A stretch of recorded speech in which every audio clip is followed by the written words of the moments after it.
when I was looking at this topic, this theme of I can do all things through Christ, which strengtheneth me, as I read that phrase, I thought, well, that doesn't really make a whole lot of sense grammatically, right? Because I looked at the word which, and I thought, well, wouldn't it be like, I can do all things through Christ who strengtheneth me, who strengthens me, implying that Christ is the one strengthening me, which obviously I think is true. And then I thought, well, maybe you can look at it a different way. I thought, well, what if the word which actually applied to the word thing? And so maybe it's saying that the things that I do through Christ strengthen me. And that's just kind of an interpretation that I've thought of. Obviously, it's not like the only or the correct one, but I just thought that was really neat to think about. It's that the things that we do with the power of Christ and through his glory will strengthen us, especially when we compare them to things that we do without him and the decisions that we make without him.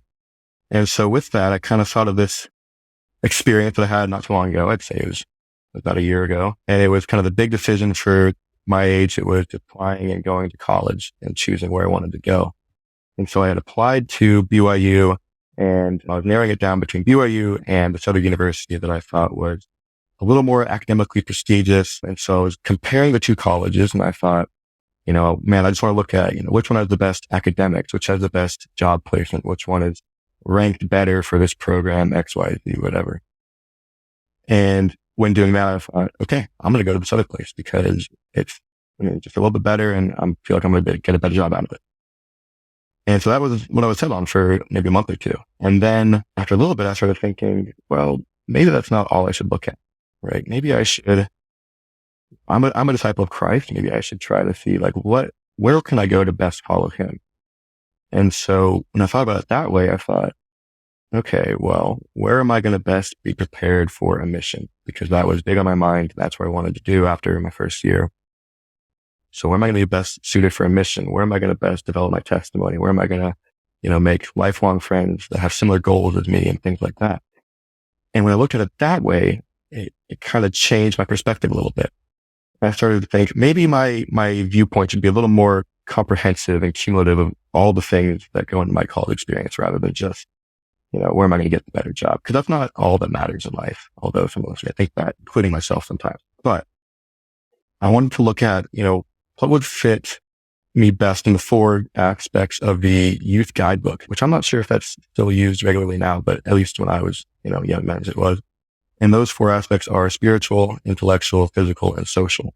And so I thought when looking at all of those and looking at kind of how Christ would want me to think about this, I thought I made the decision really easy. And so I decided to go to BYU, and I haven't regretted it. And that's not to say that BYU is the only university you guys should go to, because obviously there are a lot of good universities out there. I'm just saying that for me, that was the right decision. But again, please go wherever you think you should go. And I have absolutely loved BYU. I've met a lot of great people, learned a lot of new things. And one of the cool things is that I'd say probably 60% or more of the people that I've met and talked to either have served a mission or are planning on serving a mission. And that's both men and women. So I thought that was really profound. And that is kind of a segue into kind of the next phase that I want to talk about. And that is serving a mission and talking.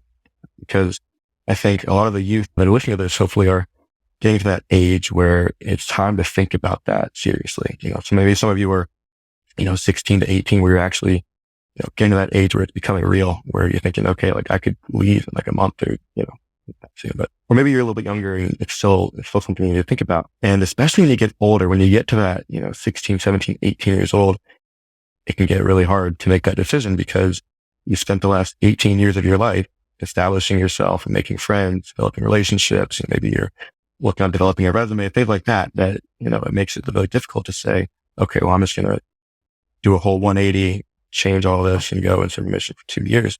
And 2 years can feel like a lifetime, especially for, us who have only lived here for less than 2 decades. So it can be really difficult to kind of make that decision. And I know I felt that way, especially getting my senior year. It was tough because I had a lot of great friends that I really enjoyed being around. I was getting ready to go to college. I didn't want to interrupt my education. I was working at a couple internships lined up, and I was just really excited to get all this, really build my life kind of thing. And I thought that a 2-year break would really interrupt that. It would really throw it off, and I'd kind of be behind everyone else when I got back, things like that. And so if you asked me a year ago if I wanted to serve a mission, I'd say absolutely. It's just not really something that, I can get excited about right now. But there are three things that kind of kept me on track to really get where I am today. And the first was the fact that I decided at a very young age that this is what I was going to do. I remember sitting in primary as, a little 7-year-old Aiden, whatever, singing that song. I don't remember what it's called or how it goes, but the one where it's like, when I'm 2 feet taller, I'll serve a mission, whatever that is. And I, remember that my dad served a mission, my brother served a mission, things like that. And I was like, yeah, that's what I'm going to do too, and so it was ingrained in me by, 7, 8 years old that this is what I'm going to do. And it just became like an inherent part of my life and my future plans that I'm going to serve a mission. And so, without that, I don't think I'd be exactly where I am today. And so that was crucial for me. And so my advice, especially for the younger people listening, is to make that decision now and to really think about it now. And you may not think that it matters, when you're 10, 11, whatever, but take it from someone who's about to leave, that it matters a lot. So think about it and try to make that decision as young as you can and really make a promise to yourself and to the Lord that you'll do that. And the second thing that really kept me on track here was actually a conversation with a guy from my stake that I had last summer. I was working a little bit and I was trying to figure out, kind of what I want to do with my career, my education, the future, things like that. And so I was talking to him. He's a very successful businessman. And I went and I met with him. We were just talking about, college. I was thinking, should I do finance or accounting, whatever, things like that. Talk about kind of my interest, all that. And then we got around to serving a mission. And, it was really profound to hear from this incredibly successful businessman that the biggest regret of his life was not serving a mission. And I don't know exactly the circumstances surrounding that.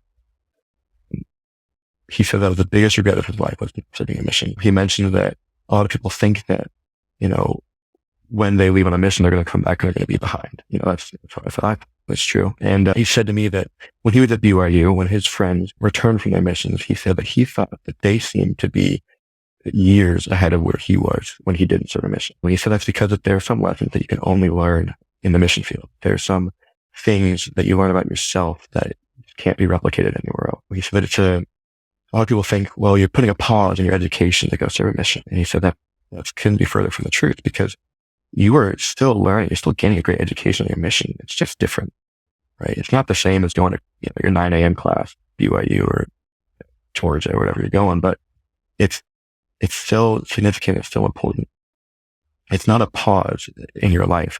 It's just a further development in a different way. And so hearing that, from a very successful man, just made me think, well, maybe this is different than I thought. And it gave me a different perspective of saying, again, it's not like I'm stopping. It's more like I'm going a different way and I'll come back and get there in the end. And so that has really given me more faith and hope in this mission. And finally, the last thing that has really helped me is actually, since being out in BYU, it's being surrounded by so many people that are also going to serve a mission, because there's such strength in that unity and in knowing that, other people are they're going to do the same thing as you. They're going to be in the same place as you. I have some friends that are currently serving missions. I have roommates that are planning on serving, and just being around others, it's just really strengthening. It's something really special. And so tying this back to what I proposed in the beginning of saying that our experiences through Christ are really strengthening, I'd say that, the mission is probably one of the most perfect examples of something that we do through Christ.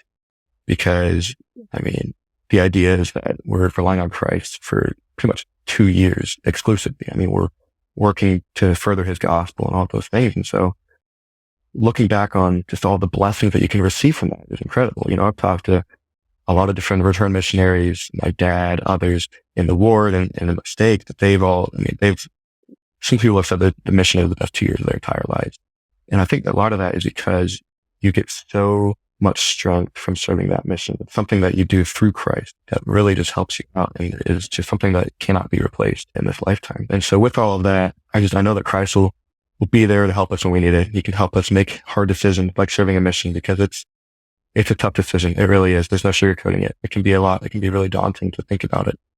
But when we find ways to involve Christ in that decision and to know that, he will help us in times of need, that he will help us at all times, and we can turn to others, it's really strengthening. It offers us a lot of peace of mind as well. And he can make our decisions easier if we turn to him and if we include him in that decision, because sometimes we think, I don't need to include Christ in this. Like, this is something I can do myself. But I'd say more often than not, we can at least try to incorporate him a little bit, especially with big decisions like this.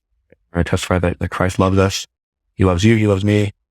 We're all sons of God and daughters of God. And he loves us.